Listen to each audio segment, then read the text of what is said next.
as we're winding down week number 1, just reflecting on how everything went and comparing to years previous. We were pretty lucky this year with a fairly early ice out, and super fortunate to have basically our entire crew returning, which is really, really nice. It makes a huge difference.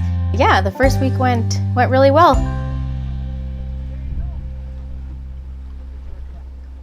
The weather this year was quite unpredictable. Leading up to opening weekend, we had some extremely warm days, but on the first day that the guests were to fly out, we got hit with snow and rain. But with the experienced returning crew, everyone got out to their destination with only some minor delays.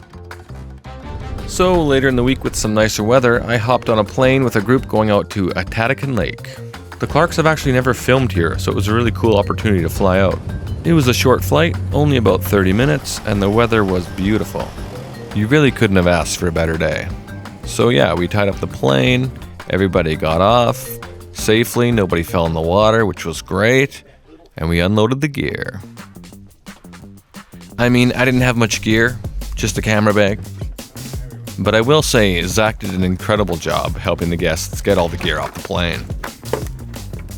There was a few boats on the dock, but I'm the film guy, so I just kind of filmed it while they put the boats in the water. And there we were, Atakin Lake Outpost, or as I call it, the OT.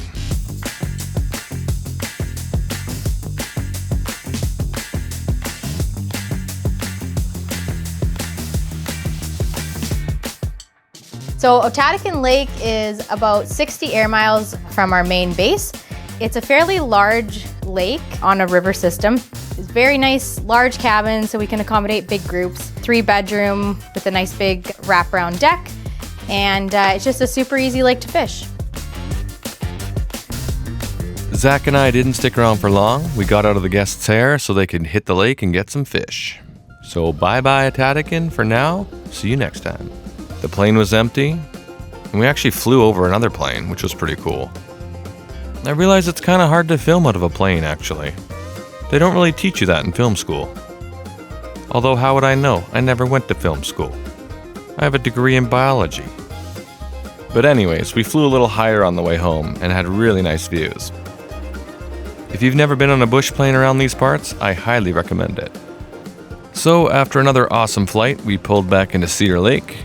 We had to make sure the crew wasn't at the beach slacking.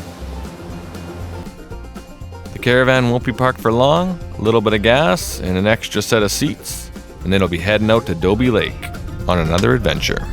So here we are midway through the day, kind of the busy rush of getting all the airplanes scheduled and the people onto the docks and airplanes loaded and everybody on their way is past us now.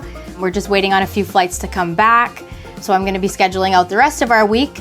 Pretty busy right now, but it's about to get a lot busier once June rolls around. So we've got some days where we move a lot of times over 100 people in one day. So that's when the flight scheduling becomes really a logistical nightmare, but it's a lot of fun. It's a great, big, complicated puzzle that I get to put together every day, and I really enjoy doing it.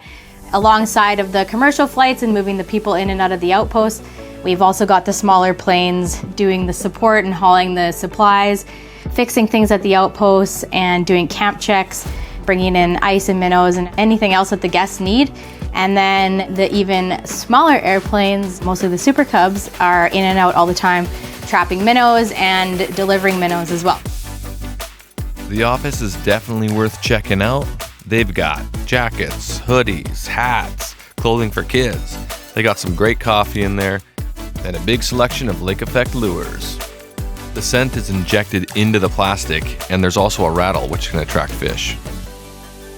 To close out the show, I caught up with a group of 6 who come rain or shine, and sometimes snow, to battle the elements and be the first ones on the lake hunting walleye. My name is Ken Gatsky out of West Bend, Wisconsin. Our group of 6 has been coming up here approximately 20 years, but we love this body of water, so we've been coming up for opener. Opener, you never know what you're going to get, but we like being the first ones up here for the season. Pretty much we get up in the morning, usually about 6 o'clock, 6:30, maybe 7 if we sleep in. And we're out on the water usually by 8:30, and we fish until 1 o'clock, come in for dinner. Then we go out fishing usually about 3 o'clock, 3:30, and we fish till 7:30, 8 o'clock. We don't keep a fish in our group over 20 inches. We only keep what we eat. We release 90% plus of our fish. Sitting around all winter and got the bug to go fishing, and so we come up for the opener, and it's been working out pretty good. I wanna wander out of the valley where the river takes us far away from home. Time to ponder in the fields around me where there's nothing but the breeze and the great unknown. Leave your worries and your suitcase, all you do